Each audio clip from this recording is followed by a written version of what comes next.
Hello, आज हम लोग एमएस एक्सेल में सीखेंगे कुछ स्पेशल, जिसमें यदि आप किसी फार्म या किसी कंपनी में आप काम कर रहे हैं तो एक कंपनी में जो वर्कर काम करता है वहां पर काम करने के एक एज होता है। उस एज के बाद वहां रिटायरमेंट दे दिया जाता है, चाहे प्राइवेट सेक्टर हो या फिर गवर्नमेंट सेक्टर हो।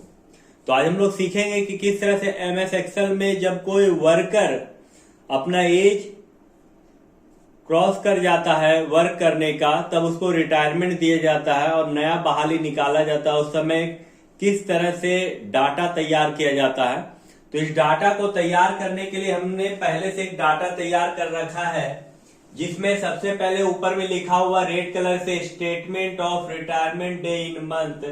आपका इस मंथ में कितना वर्कर आपका रिटायरमेंट करेगा उसका डाटा है, जो कि आपका पहला यहाँ पर सीरियल नंबर है, नेम ऑफ एम्प्लॉय है, डेट ऑफ रिटायरमेंट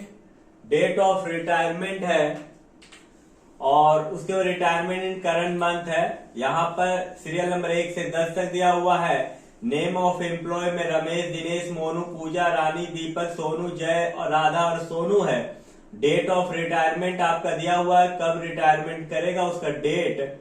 और यहाँ पर रिटायरमेंट इन करंट मंथ, मतलब यदि आपका कंप्यूटर में मार्च यहाँ पर दिखा रहा है डेट, तो यहाँ पर मार्च में कौन कौन सा वर्कर आपका रिटायरमेंट करने वाला है वो आपको देखना है।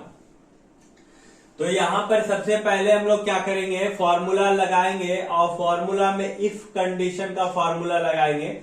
इसको लगाने के लिए सबसे पहले यहाँ फर्स्ट में क्लिक करना है और फिर लिखना है इक्वल देने के बाद इफ लिखना IF और शिफ्ट को दबा के 9 को दबा के ब्रैकेट दे देना है। ब्रैकेट देने के बाद आपको मंथ लिखना MONTH। मंथ लिखने के बाद फिर से ब्रैकेट देना है और click of date of retirement वाला में क्लिक करना है। देखिए 12 फरवरी 1984 है, यहाँ पर क्लिक कर देना है। उसके बाद ब्रैकेट को बंद करना, शिफ्ट दबा के 0 बटन को दबाना है। उसके बाद इक्वल टू देना है और फिर से मंथ टाइप करना है MONTH।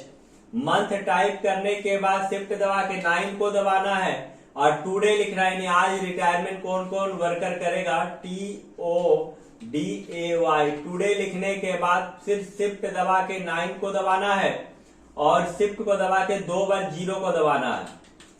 उसके बाद आपको कोमा देना है और शिफ्ट को दबा के डबल इन्वर्टेड कोमा, यहाँ हैप्पी रिटायरमेंट डे लिखना आपको, HAPPY, happy retirement day, RETIREMENT, retirement day, DAY। Day लिखने के बाद शिफ्ट दबा के डबल इन्वर्टेड कोमा, फिर से कोमा, शिफ्ट दबा के double inverted coma, double inverted coma और शिफ्ट दबा के 0 दबाकर आपको ब्रैकेट बंद कर देना है। देखिए यहाँ पर फॉर्मूला हमने लिख दिया है। अब उसके बाद आपको इंटर प्रेस कर देना है। अब जैसे इंटर प्रेस करेंगे यहाँ पर ब्लैंक हो जाएगा। अब क्या करना है, इसको खींच देना है। यहाँ पर जब आपका प्लस का चिन्ह बनेगा तो फॉर्मूला आ जाएगा और यहां से इसको खींच दीजिएगा।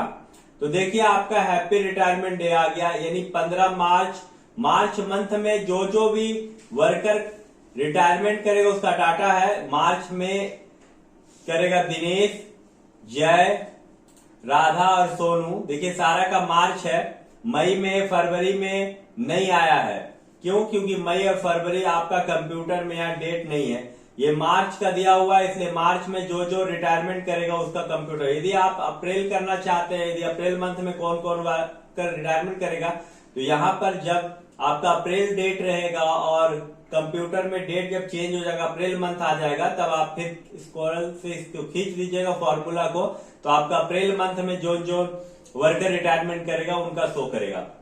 अब इसके बाद यदि हमको इस पे कलर करना है, तो कलर करने के लिए आप सेलेक्ट कर लीजिएगा। उसके बाद फिर आपको सेलेक्ट करने के बाद होम मेनू में जाना है। होम मेनू में जाने के बाद कंडीशनल फॉर्मेटिंग ऑप्शन में क्लिक करना है। Click on highlight cells rules में आना है और यहां पर फिर से आपको क्लिक करना है हाईलाइट टेक्स्ट दैट कंटेंट में। यहाँ पर टैक्स डेट कंटेंट में क्लिक करने के बाद हैप्पी रिटायरमेंट जैसे आप लिखिएगा, देखिए कलर आ गया एच लिखने के बाद APP happy retirement RETIREMENT retirement DAY day लिखने के बाद यहाँ से आपको कोई कलर लेना है तो आप यहाँ से कलर चुन सकते हैं, नहीं तो आपको जो यहाँ कलर दिया आप लिख के ओके कर दे। देखिए आपका हाईलाइट कर गया। तो इस तरह हम लोग रिटायरमेंट डे का एक डाटा सेट तैयार किए हैं। उम्मीद है आप सीखे होंगे। यदि वीडियो आपको अच्छा लगे तो जरूर शेयर कीजिएगा और हमारे क्लास में आके आप पढ़ सकते हैं, जो कि विलेज रोड में है, जय मां शारदा इंस्टीट्यूट के नाम से। एडमिशन ओपन है। वीडियो को पूरा देखने के लिए धन्यवाद।